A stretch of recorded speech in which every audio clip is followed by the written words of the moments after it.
August Siri here, reporting to you live and direct from Northern Vermont, USA for another guitar workshop.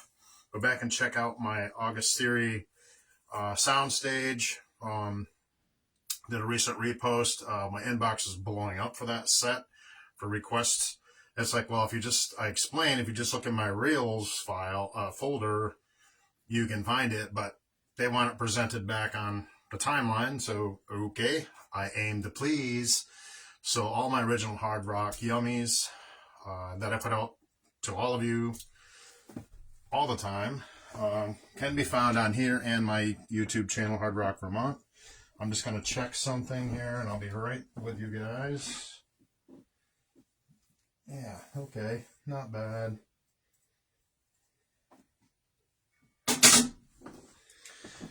So, all right.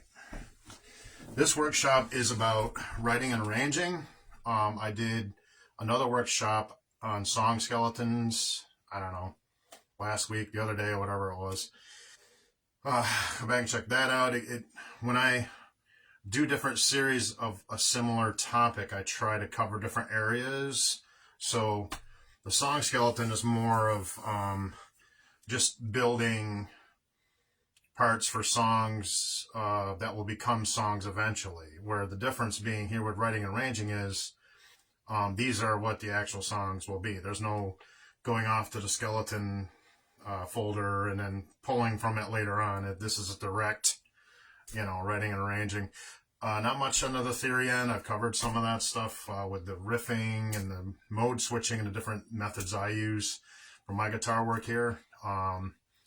For those of you who don't know me, I'm August Siri. I'm a professional bass player originally from Southern Vermont, residing in Northern Vermont for about the last 25 years.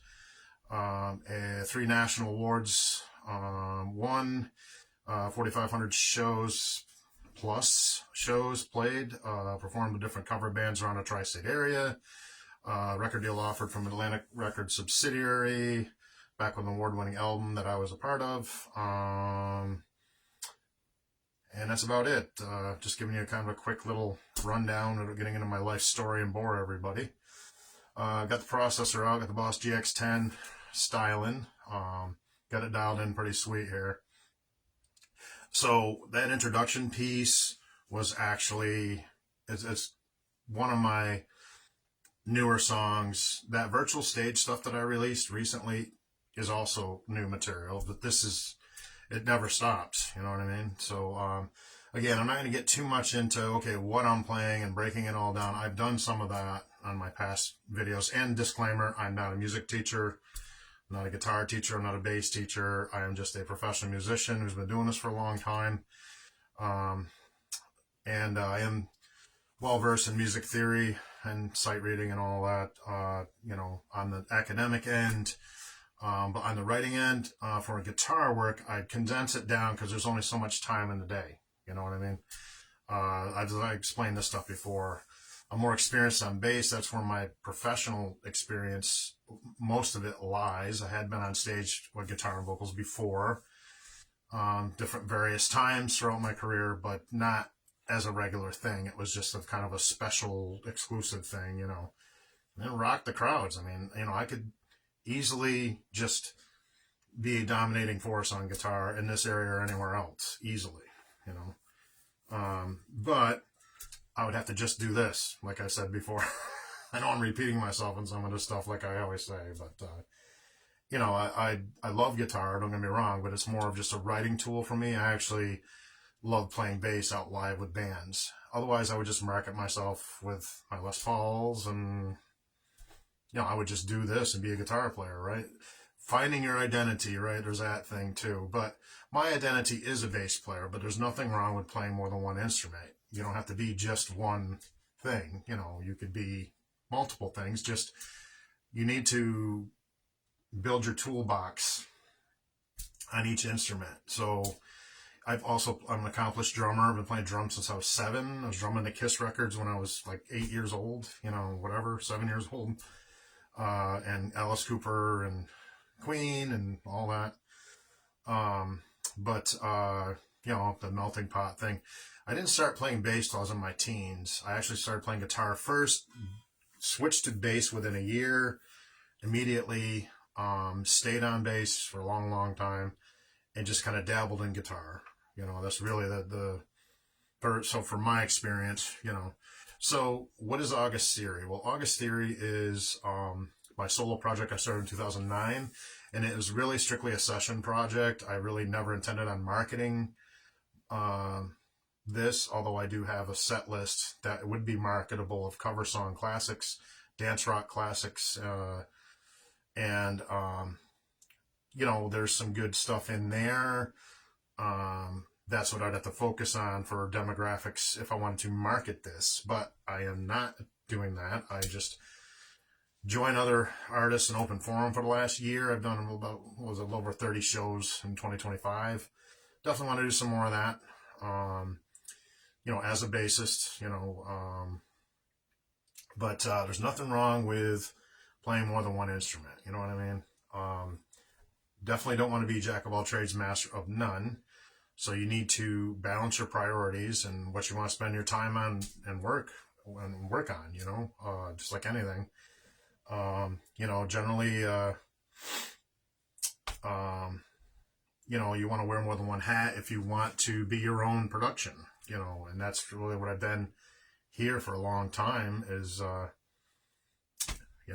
my own production here for session work, although I've played in, numerous bands, Northern Vermont, Southern Vermont, Massachusetts, New York, etc., for decades. I've kind of given that a break over the last few years, and really just doing this and open forum stuff for now. Eventually I can find another band that's worthy of my time. Then if I can, then maybe I'll get back out there as a bassist in another professional band, or I'll just stick to open forums like I've been doing.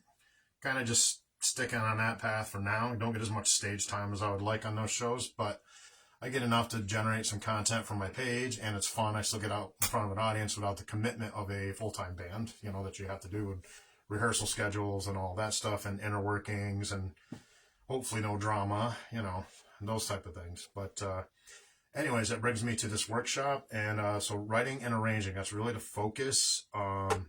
So I'll show you, we're going to work off this example piece. Now, this example piece is really going to become a real song, so that's the difference. I'm not just writing it for future endeavor. This will become an actual song. So, I'm going to pound into the arrangement part of what I do a little more depth and detail on this workshop, and it's like I got probably about another hour or so.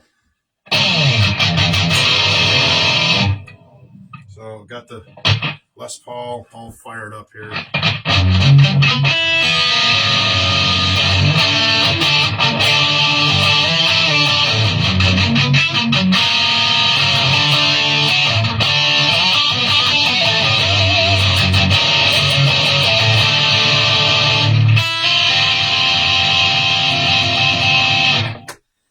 And so just to get right into it, without any more sidetrack explanation stuff, which I'm sure half of you could care less about, or most of you, but I say it anyways because I care about it.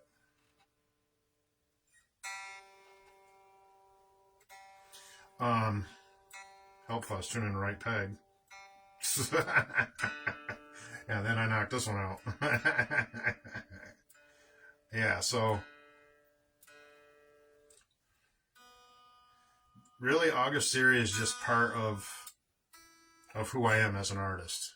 That's really what it is about for me. It's the part of me that that I don't get to present in bands because my music is too heavy for the local circuit demographics.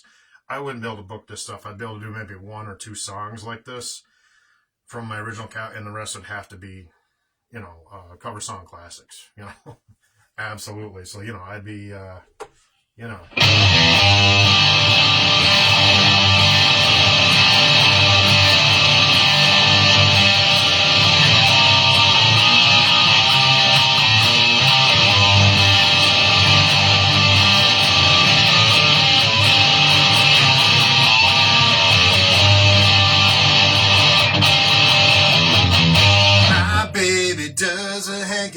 hanky. My baby does the hanky panky. I gotta remember to say the, not My baby does the hanky panky. Never saw her. Never saw her, alright. I saw her walking on down the line. Thing standing on her own. Hey, baby, can I take you home? Never saw her, okay. My baby does the hanky-panky. My baby does the hanky-panky. Never saw her, alright.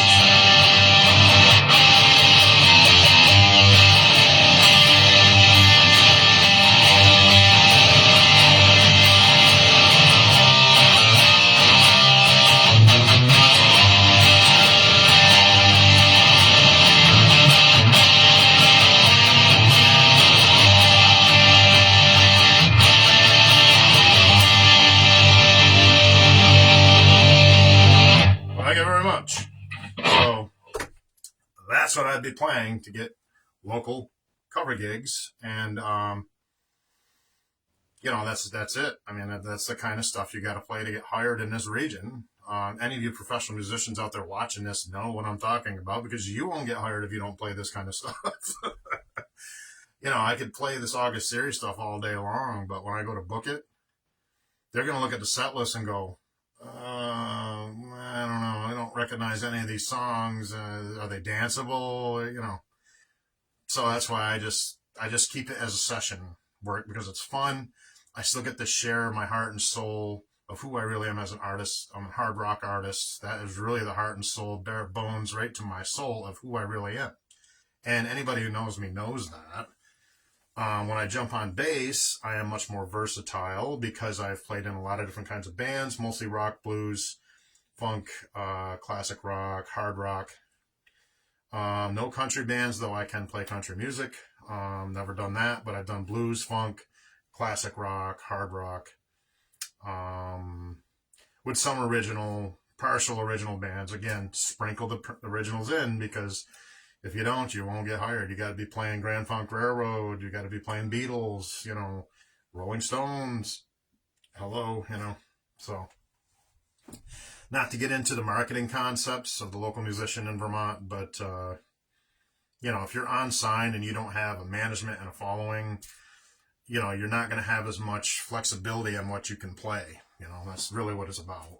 You need to get the audience's attention, keep them dancing, pack the dance floors, and that's how you keep getting hired back. I've done it over and over and over and over and over, 45 plus 100 times, 4,500 shows. So, yeah, I mean, that's how you get paid out in front of people.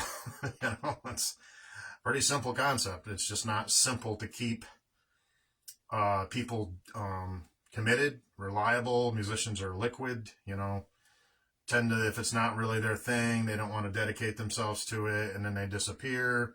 You have to replace people. It's a pain in the rear end. Or they're just not experienced enough, and they just don't know what they're doing. Then you shouldn't be getting involved with people like that in the first place.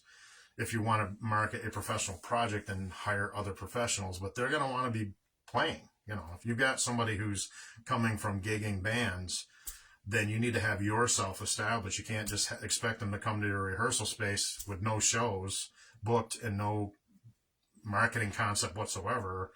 It's what's called new startups. Any of your hired guns are not going to want, or most of them that I have ever known, and I know a lot of them, are not going to want a new startup. So, that's just reality. And I hate to make it sound not fun, but once you add money into it, then it becomes more like a job. That's just the way it is, which is cool. I look at it from a different perspective. If I'm playing in a gigging band, I don't waste my time with bands that don't gig anymore. If they just play at their rehearsal space and play out once every 3 months, I'm not showing up to rehearsal every week to waste my time with that type of thing. Because I just, I have a little girl to raise and taking time away from family and time and gas money and the whole thing, if I'm going to interject my time, talent, and money, then it needs to be generating money. You know what I'm saying? So that's why a lot of hired guns or even committed players, they don't want something that's not established because they don't want to wait for 6 months to go gig and make any money. That's really the big thing of that. Not to get too deep into business concepts, but that is reality. And you're hearing it right from the real deal. I am not some, fudgy bedroom dwelling online, whatever, I'm the real deal.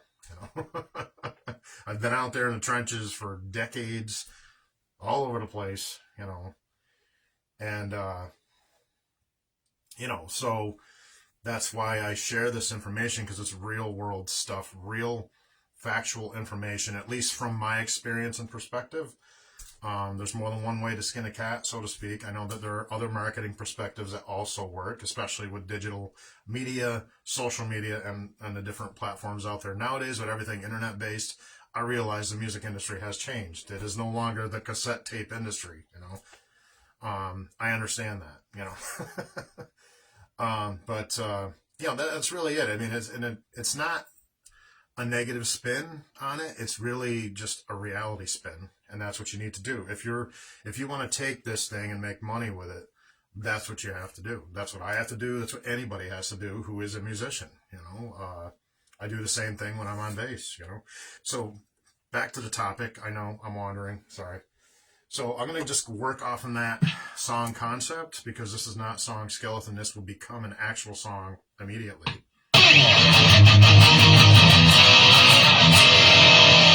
So I used a reggae beat for it, actually. It's kind of a cool beat.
So that's variation, because what I'm doing is now I'm doing scratch tracks. Like, remember I talked about scratch tracks in the other workshops, only I'm doing scratch tracks for entire sections of songs, not just solos. You want to do that with solos, but you want to also do it with rhythm parts and the basic heart of the song. I take sections and I scratch track the entire thing. So not just taking scratch tracks to solos and putting it over the song skeleton to make a song. That's another process that works too. This is a more direct approach, which is why I like to show writing and arranging, because that's really the heart of how I do it here at Darkanica Studios and anywhere else, pretty much.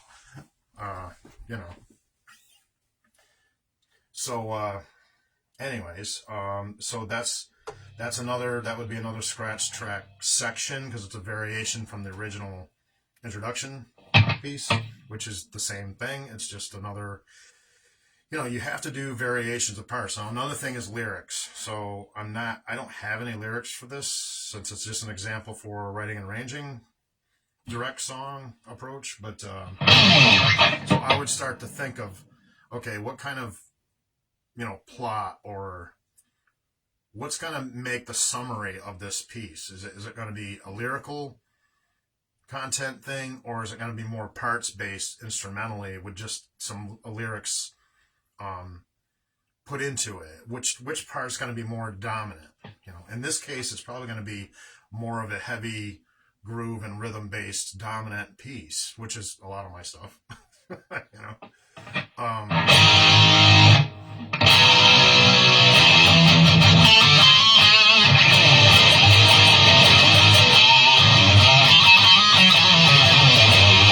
So what I would do is I would try to do, since the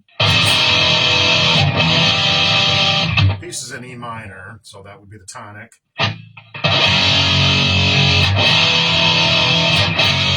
You could go to the supertonic, and submediate scale degree could work. So that's why I'm trying some different avenues of approach with arranging, because I'm trying to formulate lyrics from this. So I'm just going to come up with what I call scratch track lyrics, because no, they are not permanent. They're not organized or memorized or written down or anything on standard notation along with the key signature and everything else that I would do if it's a real song, which this is direct song stuff here. Now I'll start playing around with some lyrical ideas. So before I get to the guitar solo and all that stuff, let's see what we got. I've got like a good 45 minutes left here to this workshop, so that's plenty of time to start formulating stuff here. So I got to stick with what's going to be the verse. So the piece is in E minor.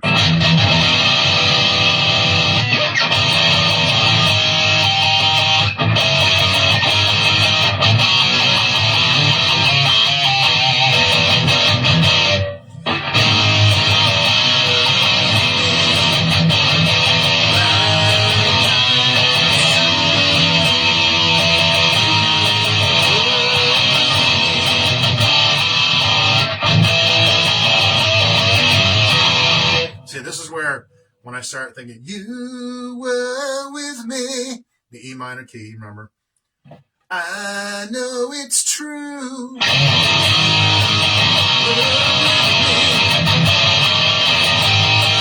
know it's true. You can even change the melody. True.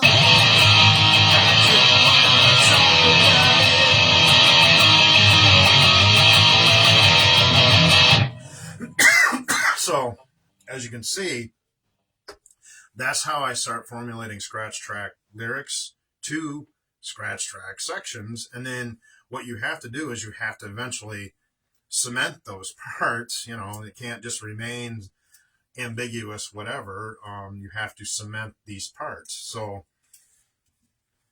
I'm going to take this and I'm going to plug it into my brain. Okay, I've got the next verse, or the second half of the first verse into the next verse. So, okay, see, those things work. All right, here we go.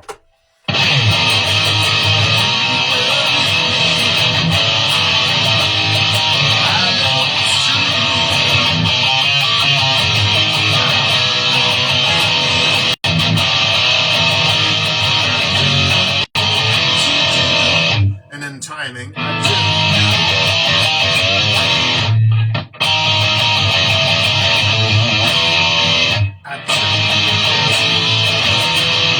There we go. So now it gets a little choppy lyrics wise, because I'm trying to fit in lyrics with those chord pattern parts. See how this is more in depth with the arrangements part of it that I have done in past workshops.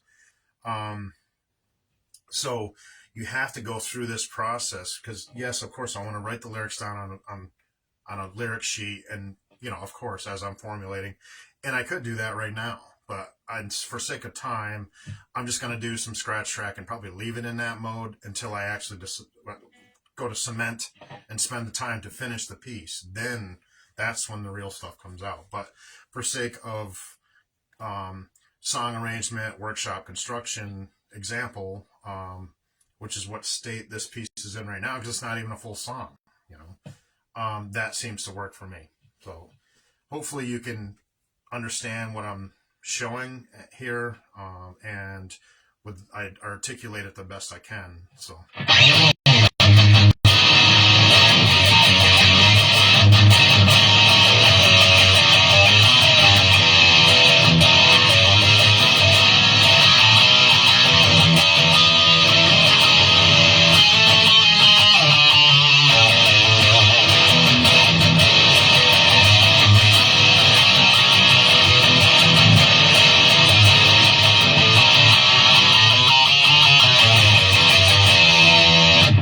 Try to play that groove and sing at the same time. That's probably not going to happen, but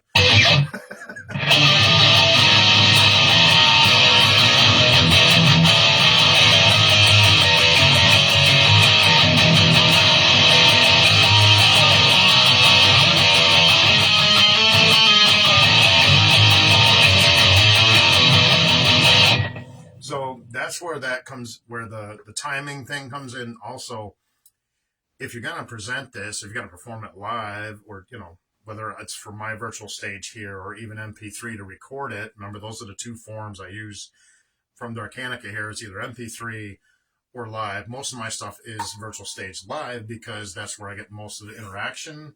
So that's why over the years' time, I've kind of evolved into a video maker, because that creates way more interaction and reaction than MP3s out on my MP3 platforms, be it Reverb Nation and SoundCloud, which is under my actual name. I found out it's actually my name. I thought it was August Theory, but you might be able to find it either way. And I have posted some, actually some MP3s from those platforms recently. So go back and check down my timeline. You'll see. And when you get into one, it shows you all the rest. So you'll have the whole catalog. Once you click on one song, you'll be able to follow it on that site with the rest of my sets that I have on those two platforms. Just wanted to put that out there. You can find it easily just from clicking on one song, and it gives you the rest. You know, you just got to follow it in. You know. So, anyways, back to the topic. So I'm going to try to cement at least one verse on this example, just the first verse of what it would be. Because I also got to remember that I want the chorus to be different than the verse. Put a bridge in there. Obviously a guitar solo. One guitar solo would probably do on this, not two. Sometimes I'll do a longer one and then a shorter one. I think just one. And then because it's a heavy groove based, you know, heavy power chord groove based song, that's really going to be the dominating sonic feature of this piece, which is for a lot of my stuff, in case you haven't noticed, you know. So here we go. Let's go.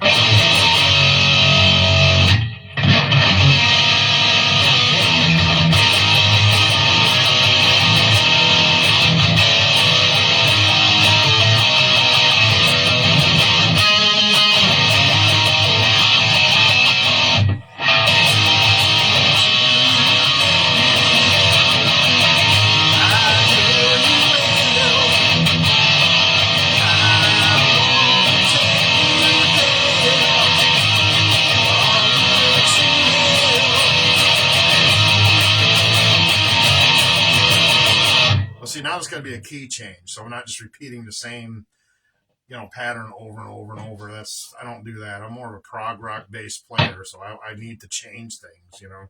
So I could go step it up to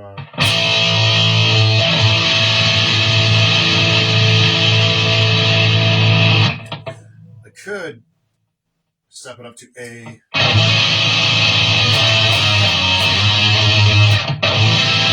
It has to be A major, A major. So,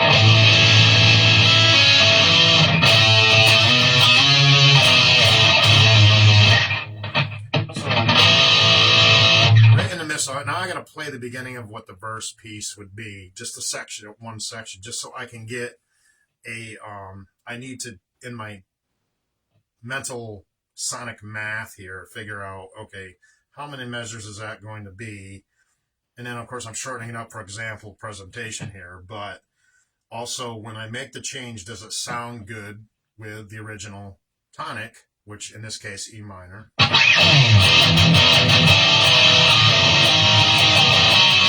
So then,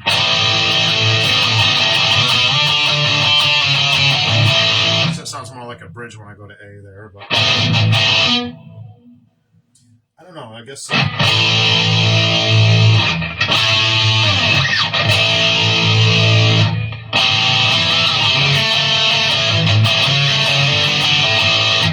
does sound more like a bridge, but let's see if I can make it into the second part of the verse.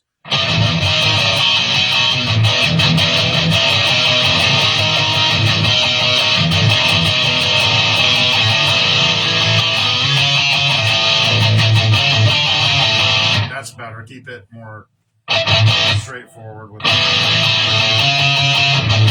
now with the C sharp minor. See how that goes together nice? So I'm not just diatonic on this piece. So.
Resolve makes my ear tell me, go to A major, go to A major. No.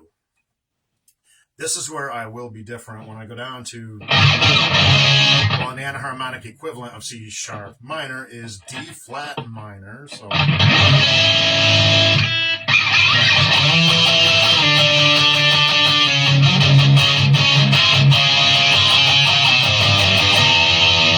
what groove I put in there, in the flats, it's going to sound good because I'm sticking to a minor chord on the turnaround, if that makes any sense.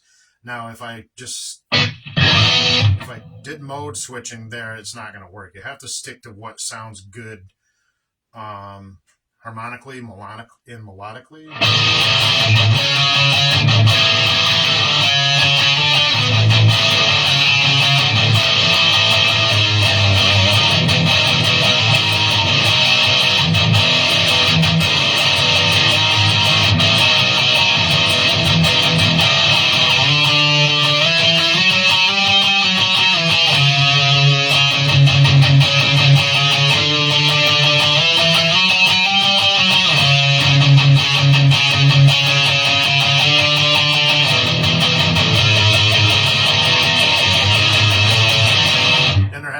When I do a turnaround in there, I don't want it to be the same pattern as the verse. So same key, but not the same pattern.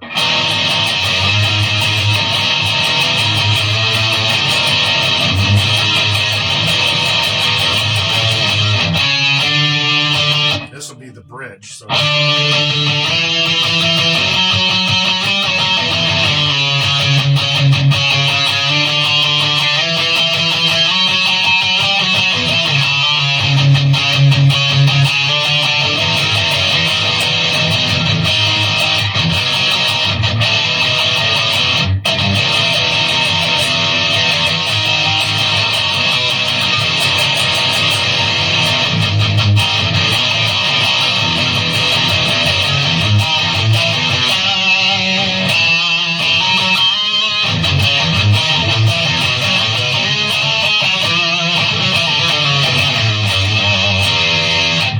I can try some grooves in there.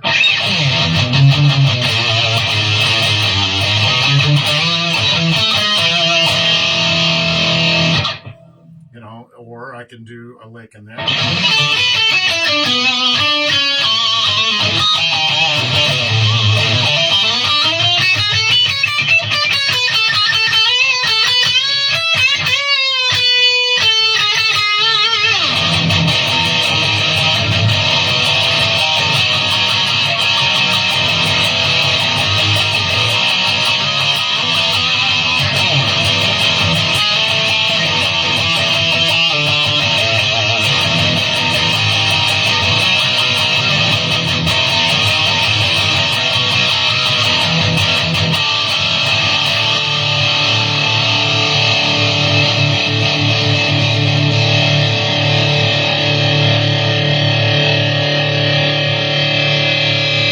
No idea why I just played an open position D major there, but it just kind of sounded cool to go there. So again, I'm not going to be able to construct lyrics in the amount of time that frame with this workshop. So I'm just throwing some scratch lyrics in here and there to see, touch the areas of what are going to, of what's going to work. That's really the big thing in it. It's important because once you cement in what you're going to actually write in there, along with the music parts, you know, you want it to sound good and make sense, you know, and your pitch. Make sure you're in pitch when you're actually singing. All the usual tools that you need to break out to construct, you know.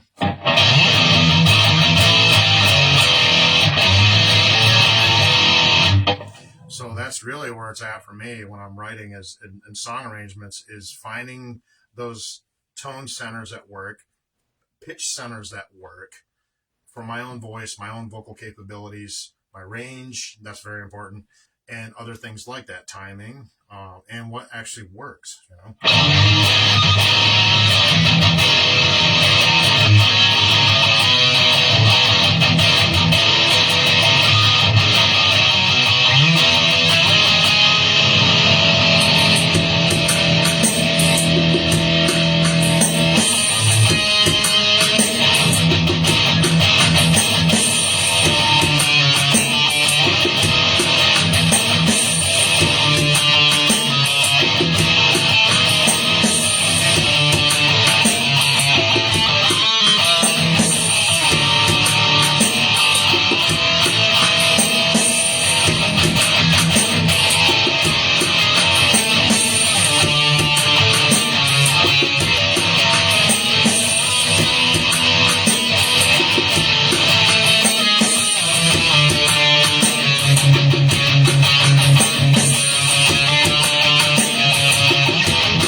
on stage with guitar out live around here.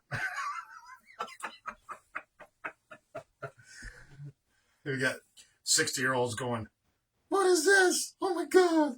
What is too heavy?" Ah! You know, I love it.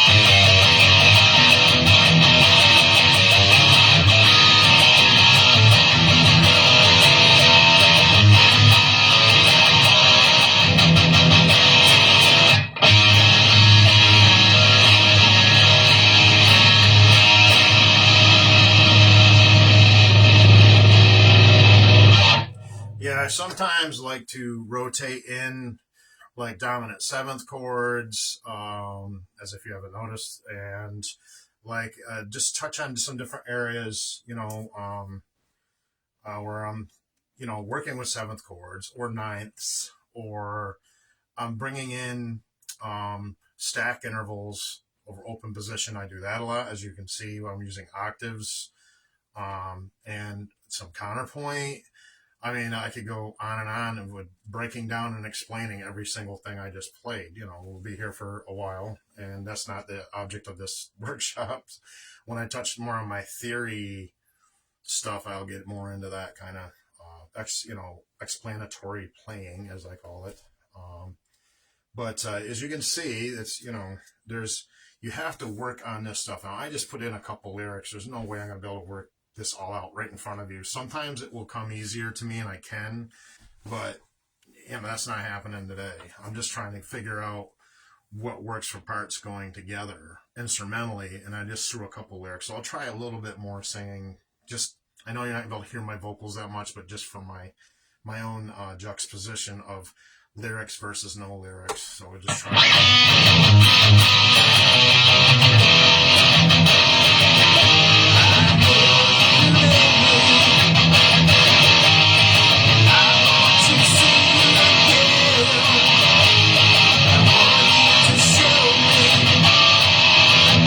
There's got to be a turnaround right there. It just doesn't.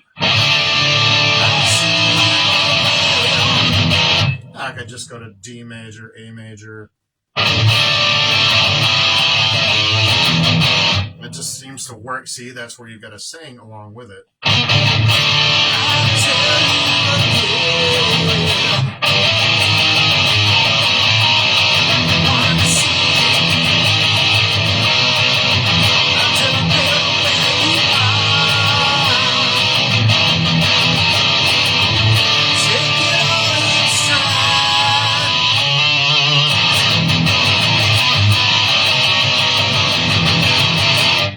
See how that clicks together like that? Now, that's how you put the lyrics to it. And you've got to jump on the bowl to learn how to write it. You know what I'm saying?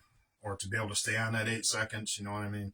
You've got to just pound this stuff. And it might, like the first set of lyrics were a little scattered, didn't quite fit, but you have to go into that mode in order to create stuff that does work. I mean, that's just the way you got to do it. At least that's the way that I have to do it. It doesn't just come out. Sometimes it does, but most of the time when you're creating and you're writing material for yourself, it doesn't just happen. I mean, it's a process. Sometimes it does. Sometimes it just comes out. That's nice when it happens. I've had a handful of my songs in history, my music history, definitely work like that, where it just came out. Boom. All My Best Wishes. Boom. It just came out and came together. Just like that. It was just a rock radio song. It was like a 4-minute song or whatever. You can check that out. I believe that is on, I can't remember if it's on my SoundCloud or if it's on my Reverb Nation set, but it's there. I'm pretty sure it's in there somewhere. And that version has one of my old drummers on there, Larry Pine, on drums in the session, here in the session room. We recorded that right here with his Roland E kit, PA, full system, everything going here for the Out From Under project. That was one of our demo songs, and we did 4 covers and that song, one original. I've got the masters around here. I can't remember where I have them. They're around the studio somewhere. I think over on the other end by the virtual stage, over by my cabinets and stuff over there, and stacked with a bunch of other masters. But anyways, yeah. So I'll play that sometime. I'll play that to you, like on the system, and then I can just record me playing it. You can hear at least part of that, or just go on the website and listen to it. You know, it's in its entirety, MP3 mixed, written and produced by me with Larry Pine on drums. That's one of them. Another one we did was Allman Brothers song.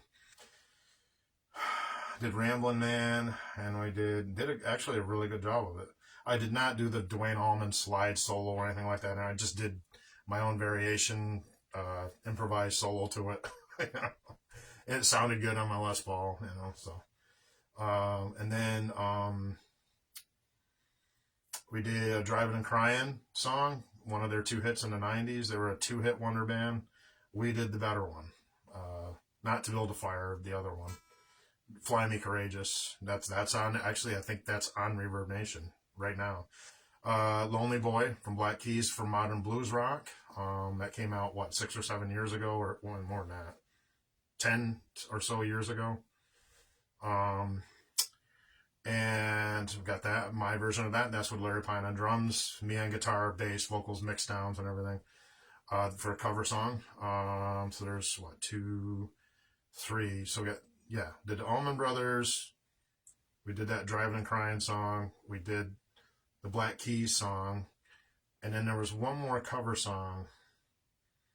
I can't remember what the 4th one was without looking at the master, but we also did an original. So there was 5 songs on the demo for the Out From Under duo project. So, so, you know, you have to, my point with telling you that stuff, I know it doesn't have anything to do with writing and arranging with a topic, but is that you need to put on different hats depending on what you're doing. As a guitarist, as a bassist, drummer, keyboardist, whatever. Drummer, you know, obviously. You have to put on different hats. In other words, you need to be able to adjust to the situation, adjust your playing, dynamics. This is why I tell you that there's no way I could market my original music out on the local circuit, because it's too heavy, you know. I'd have to water it down, like in tone and everything, and just do like 1 or 2 in an entire show, you know. Maybe 2, you know, that's it. To market an entire original project in its entirety, no. Good luck with that. I couldn't, there's no way. I'd have to have a cover band to market it, you know. And then maybe a couple originals, you know, that's it. To not get back into business concepts, but I just wanted to show you a juxtaposition from writing and arranging to cover songs. Cover songs are set in stone. You can do some variations and like your own version, but try to do the right phrasing. And if there's signature riffs in there, like when I told you I didn't do the slide, you know, I didn't do everything exact on the Allman Brothers song. I did my own solo to that. It sounded good. It was clean sound on my Les Paul. And it actually, I was doing the right, you know, I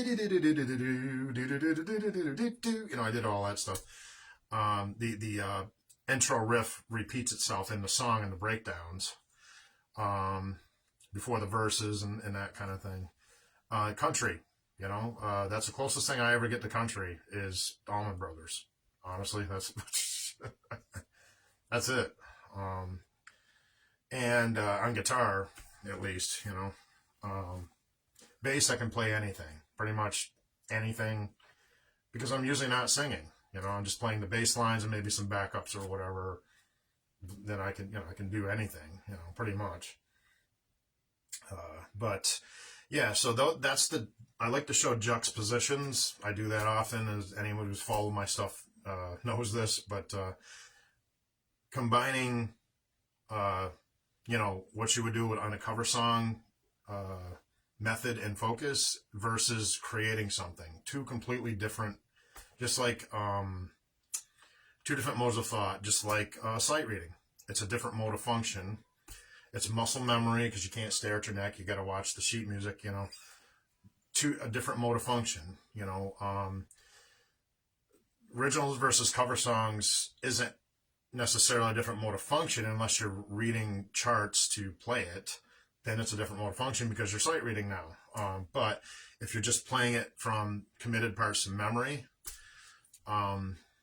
then it's, you get that that concept, the concept and approach thing, so that's really it for that. You need to build up your own skills so that you can play these songs, because there's a lot of million brilliant artists out there, cover songs all over the place, from rock stars and whatever, the entire history of music. I don't want to go, back to chants, what's it, chanting, what, monk chants or whatever. The beginning of music, I remember I had to learn that in theory class. We had to actually listen to the stuff and analyze it, and yeah, it was pretty wild. Right into classical music, whether it's just depends on what time period it's from, if it's Baroque or whatever. And of course that changes, but classical music is a different animal too, because you can't take it and change stuff around, and do your own version. Classical music is set in stone. I mean, it's pretty much, it's all that mode of function thing again. You're sight reading standard notation, playing songs that were written, many, many eons ago. If you're playing, Vivaldi classics or Mozart or Beethoven or whatever, Tchaikovsky, then that's what you're doing. It's the mode of function of sight reading, because you can't take those songs and change. You can, but anybody in the sophisticated audiences that actually listen to classical music and know the music and are musicians themselves, in some cases, they're going to know you're not playing it right. So you need to. There's no way you could play, any of those melodies or those, any of those arrangements without playing it off the sheet music exactly how it was written. Without, you're not doing it right if you don't do it that way. Again, different mode of function. Writing and creating are completely different than sight reading. And that is kind of part of this, because song creation is the different mode of function. You're using your imagination combined with music theory to create parts that make sense with lyrics and write songs. That's the whole building blocks thing I've talked about 100 times before, So let's go back to a little more playing, and then I'll probably close you guys out. So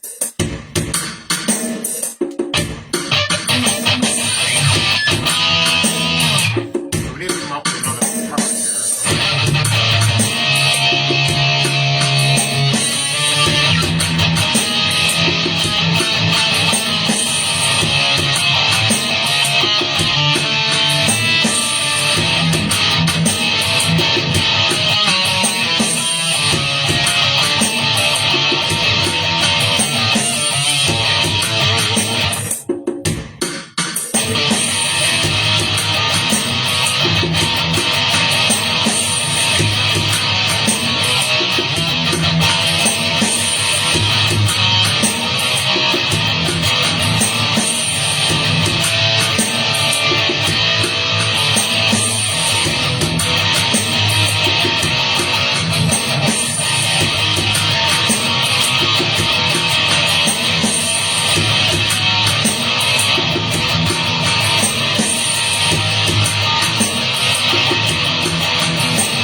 Oh man, I swear to God, this thing is possessing my soul. So, thank you all for joining me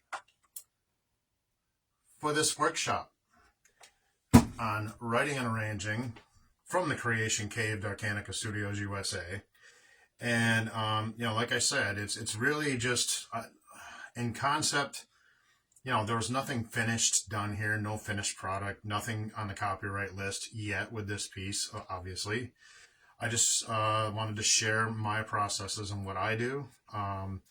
Everything I do here may not work for you. However, it is based in fact, theory, and with what works and what doesn't, relative major and minor keys, especially with vocal arrangements, chord patterns, etc. Like I always say, shapes and patterns are really what sculpt the landscape of a song. So whether it's, chord forms or scale shapes, they sculpt the landscape of what you are creating in the arrangements for the parts sonically, and also have a big influence on what lyrics are going to work, what lyrics are not going to work, etc. So if you get anything from this workshop at all, it is that. It is really just create parts that make sense regardless of what style of music you're playing. You may not be hard rock and metal like me. That's fine. There's, jazz, blues, funk, classic rock, country. There's so many different styles of music out there. Prog rock, prog blues, alternative, death metal, whatever it is. It's the same. For me, it's all put through the same concept and approach toolbox that I use to apply to whatever style piece that I'm writing. Most of the time it's hard rock alternative, yes, but in my case, but in your case, it's probably something different, but really that is the same concept though with, using your toolbox in whatever it is you're writing. And in that toolbox, you need to grow your skills because you're going to be taking from that and applying it to the fretboard when you're writing, So that's about it, folks. I've got to head out. But thanks for joining me for another guitar workshop. This will become a conversion reshare. Probably share it over to my YouTube channel as well. Thank you. I'm August Siri, and until we meet again.